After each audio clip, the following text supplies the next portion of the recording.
Fala galera, esse é o canal Questões Pediatria. Se você é novo por aqui, seja muito bem-vindo. Aqui a gente busca aprender pediatria resolvendo questões. E hoje a gente vai conversar sobre aspiração de corpo estranho.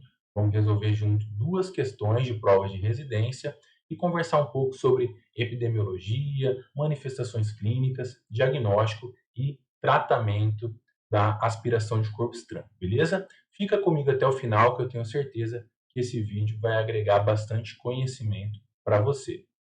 Questão da UERJ de 2020, pessoal. Lactente com 11 meses de idade, sem febre ou história de doença prévia, é levado pelo pai ao pronto-socorro com relato de que brincava junto com o irmão de 5 anos num quarto de brinquedos em sua casa, sem supervisão contínua de um adulto, quando o pai, que é médico generalista, ouviu tosse persistente, seguida de estridor e broncoespasmo. Ao chegar no quarto, o pai também observou que a criança estava cianótica. Nesse caso, qual é a principal hipótese diagnóstica? Pessoal, todo paciente abaixo de 3 a 4 anos de idade evolui de maneira súbita, com uma crise de tosse, sensação de engasgo, sufocamento, sibilância, cianose, a gente é obrigado a pensar em aspiração de corpo estranho. Nesse caso, inclusive, uma obstrução de via aérea causada pela aspiração de corpo estranho. A aspiração de corpo estranho, pessoal, é um problema de saúde pública, um evento ameaçador de vida em crianças, inclusive causando morte, né, uma morbimortalidade importante nessa faixa etária, uma das principais causas de morte na pediatria secundária a acidentes, né? Por que que ela acontece, né? Então, a aspiração de corpo estranho está associado a um reflexo ainda inadequado de fechamento da laringe, junto com uma deglutição não completamente desenvolvida e também com o hábito de levar objetos à boca nessa faixa etária.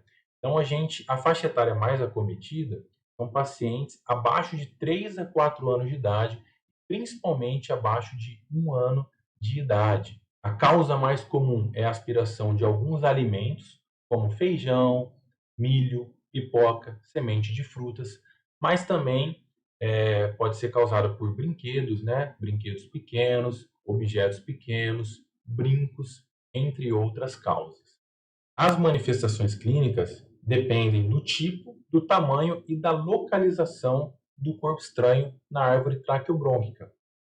Três estágios podem resultar da aspiração. O primeiro estágio é o evento inicial, é a impactação do corpo estranho. É quando o paciente evolui de maneira súbita, uma crise de tosse, um engasgo, sufocamento, cianose, sibilância, e muitas vezes evolui com uma obstrução de via aérea, que é a principal complicação, que é o que aconteceu com o nosso paciente.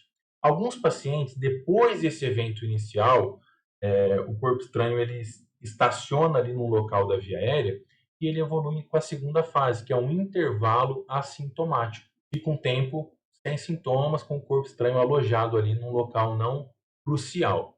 E a terceira fase são as complicações crônicas secundário à aspiração. Então, o corpo estranho fica alojado, mas causa uma resposta inflamatória local. E o paciente pode evoluir com pneumonias de repetição, sibilância recorrente, um quadro de atelectasia, pode mobilizar e causar novamente sintomas de obstrução, de desconforto respiratório.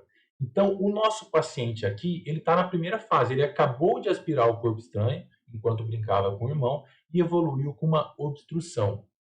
O corpo estranho está obstruindo a passagem de ar e ele está nesse quadro de angústia respiratória.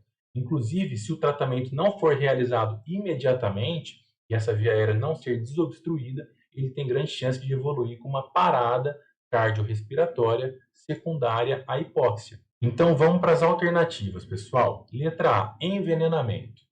Não é o quadro clínico de envenenamento. Inclusive, a gente tem vídeo aqui no canal sobre intoxicações exógenas.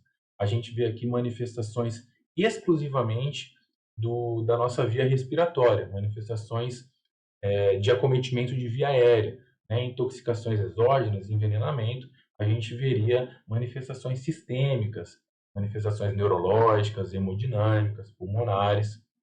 Então, a gente não pensa em envenenamento. Letra B, crise asmática. Primeiramente, é difícil a gente falar em crise asmática em lactentes, pacientes abaixo de 2 anos de idade.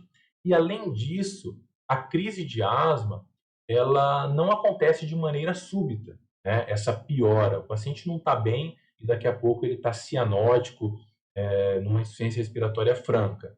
Então, a crise de asma, que é causada ali por broncoespasmo, por acúmulo de secreção, por uma inflamação local, ela vai piorando. Então, o paciente começa muitas vezes com uma coriza, a piora da tosse, uma sibilância discreta, um desconforto, e evolui algumas vezes em horas ou até dias até um quadro de insuficiência respiratória.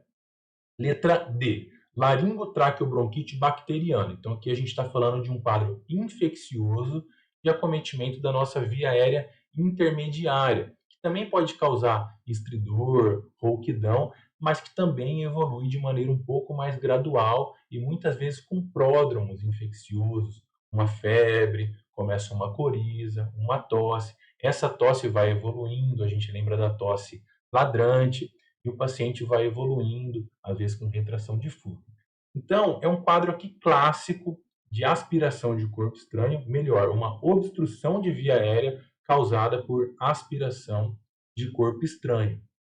Um quadro súbito, né? Então, a gente tem um paciente com faixa etária de risco, abaixo dos 3 anos de idade, num contexto de risco, brincando com o irmão mais velho sem supervisão, e que evolui subitamente com tosse, estridor, broncoespasmo e cianose. E Pedro, o que a gente precisa fazer neste caso? Qual que é o tratamento a ser realizado imediatamente para salvar a vida desse paciente? É uma manobra de desobstrução da via aérea. Nas crianças menores de 1 ano, a gente coloca o paciente em decúbito ventral na nossa mão e faz os 5 golpes dorsais, seguido de 5 compressões torácicas até a visualização do corpo estranho, possível retirada, ou até a paciente expelir o corpo estranho. E nas crianças acima de 1 ano de idade, a gente pode fazer a manobra de Heimlich, né, aquela compressão gástrica, para que o paciente expila o corpo estranho. Então a gente faz com ele, se ele estiver consciente, sentado ou em pé, e inconsciente a gente faz com ele deitado. Se o paciente evoluir com parada cardiorrespiratória, ausência de pulso, aí a gente precisa fazer as manobras de ressuscitação cardiopulmonar, compressões torácicas e ventilação. Beleza? Questão da Unicamp de 2017. Menino, 3 anos, chega à unidade de emergência pediátrica com história de tosse, dificuldade respiratória e chiado no peito há 2 horas. A cuidadora nega febre ou quadro viral pregresso, então o paciente também estava bem, tranquilo, assintomático, sem pródromo infeccioso, sem coriza, tosse, nada disso. No primeiro ano de vida, relata 3 episódios de sibilância de curta duração, tratadas no domicílio com nebulização com droga beta-2 agonista, salbutamol, fenoteral. Fenoteral foi tratado, então, com uma crise de broncoespasmo, né? Um parênteses aqui. Pedro, esse paciente tem uma história aqui de 2 horas, né, de sintomatologia, mas ele tem um histórico também de 3 episódios de sibilância. Na questão anterior, você falou que a gente tem o evento inicial, né, da impactação do corpo estranho, a gente pode ter um intervalo assintomático e a gente tem as complicações secundárias à aspiração de corpo estranho. Esse paciente aqui impactou o corpo estranho há 2 horas, ou lá no primeiro ano de vida, ele teve uma aspiração de corpo estranho, que ficou localizado ali, estacionou num local não muito crucial para a respiração e vem apresentando episódios recorrentes de sibilância. Ainda não sei, né? Não tem como a gente saber, a gente precisaria perguntar, fazer uma anamnese dirigida do que ele estava fazendo antes de começar a apresentar esses sintomas de novo. Porque assim, quando o paciente fica no intervalo assintomático, ele vem evoluindo conforme a mobilização do corpo estranho, com complicações, né? com sibilância, com pneumonia, com uma atelectasia. Às vezes é tratado, reverte espontaneamente, o paciente melhora, e isso vai acontecendo até um quadro mais dramático. Mas vamos continuar a questão. O paciente encontra-se em regular estado geral, uma frequência de 130, bastante taquipneico, uma frequência respiratória de 54, uma oximetria de pulso de 89%, então está com um quadro de hipoxemia afebril, pulmão, retração subcostal bilateral, então ele está com desconforto respiratório, um aumento da musculatura respiratória, diminuição da entrada de ar à esquerda e sibilos disseminados. Então, ele tem uma ausculta assimétrica, né? Iniciada oxigenoterapia com máscara e nebulização com salbutamol. Né? Primeira hipótese diagnóstica, um paciente que já tem um histórico de sibilância, está hipoxêmico, então oferece oxigênio e vamos fazer um teste terapêutico com beta-2. Foi feito um raio-x de tórax. Aqui o raio-x. Pessoal, antes da gente analisar o raio-x e avaliar as alternativas, vamos conversar um pouquinho sobre esse paciente. Né? Então, a gente viu que é um paciente de 3 anos, um histórico de sibilância, que tem um quadro súbito de 2 horas, mas tem um achado aqui, na própria clínica, que é fundamental para a gente suspeitar de aspiração de corpo estranho, que é o acometimento unilateral. Então, a gente tem uma diminuição da entrada de ar à esquerda. Né? Numa crise de asma, por exemplo, a gente vai ter um acometimento mais súbito. Toda a via aérea do paciente está inflamada, um broncoespasmo da musculatura lisa. Mas quando a gente tem achado unilateral, redução da entrada de ar unilateral, sibilos localizados, junto com uma história de piora súbita, a gente precisa pensar em aspiração de corpo estranho. Exames de imagem, pessoal, podem nos ajudar a realizar o diagnóstico. Então, numa suspeita clínica, sibilos, uma alteração unilateral, uma história súbita, uma redução da entrada de ar, a gente deve lançar mão do raio-x de tórax. Pedro, quais são os sinais radiológicos que nos faz pensar em aspiração de corpo estranho? Primeiramente, pessoal, uma pequena parte dos corpos estranhos serão visualizados. Apenas 10 a 20% são radiopacos, para a gente conseguir identificar o corpo estranho na radiografia. Então, a gente vai procurar alguns sinais que nos fazem suspeitar. Então, os principais achados radiológicos são hiperinsuflação localizada unilateral ou atelectasia pulmonar.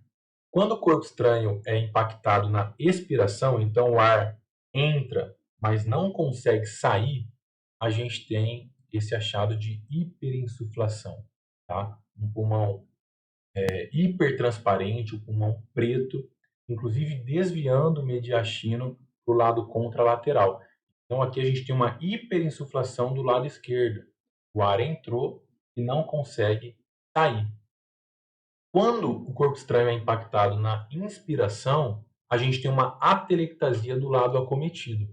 Então aqui a gente tem provavelmente um corpo estranho impactado no brônquio esquerdo, causando essa hiperinsuflação localizada. Uma observação importante, pessoal, é que geralmente, né, na maior parte dos casos, o corpo estranho é impactado no brônquio direito, porque ele é mais verticalizado. Mas nesse caso a gente tem um corpo estranho impactado do lado esquerdo. Então a gente tem um raio-x de tórax que indica, que sugere ainda mais a aspiração de corpo estranho. A tomografia de tórax pode ajudar ainda mais, inclusive determinando a localização exata do corpo estranho e facilitando o tratamento, que é a broncoscopia. Então, a tomo, você faz o recorte, às vezes identifica qual corpo estranho é, a localização perfeita e ajuda ainda mais no diagnóstico. Então, qual que é a conduta deste paciente, né? A conduta é: letra A, intubação endotraqueal. Né? Ainda não, né? A gente tem um paciente aqui que realmente está com desconforto, está com uma oximetria de pulso de 89%, uma saturação de 89%, mas a gente vai ofertar oxigênio, né, começar o tratamento. Ele não está numa insuficiência respiratória franca, né, que necessite de uma intubação imediata. A gente vai colocar o oxigênio, começar o tratamento e avaliar a resposta dele. Ele acabou de chegar no nosso serviço, né, o paciente está consciente, em regular estado geral, então não é a conduta a ser realizada no momento. Letra B, manobra de desobstrução. Manobra de desobstrução a gente fez no paciente da primeira questão, né? A gente faz a desobstrução quando o paciente está com um quadro de obstrução de via aérea secundária à aspiração de corpo estranho, não é o caso. O paciente não está com estridor, engasgo, sensação de sufocamento, aquela tosse, cianose, não. O corpo estranho está ali no bronco, ele não está impactado na via aérea, na traqueia, por exemplo. Então, a manobra de desobstrução aqui não terá sucesso, porque não é um quadro de obstrução, é um quadro de acometimento pulmonar, um quadro de pneumonite secundário a esse corpo estranho. Letra D, punção de tórax à direita, né? Nesse caso aqui, é uma conduta para um pneumotórax hipertensivo à direita, que não é o caso, né? Não é um quadro clínico sugestivo de pneumotórax, não é um raio-x de pneumotórax, inclusive tem já vídeo sobre pneumotórax hipertensivo, né? Então, não tem por que fazer uma toracocentese à direita.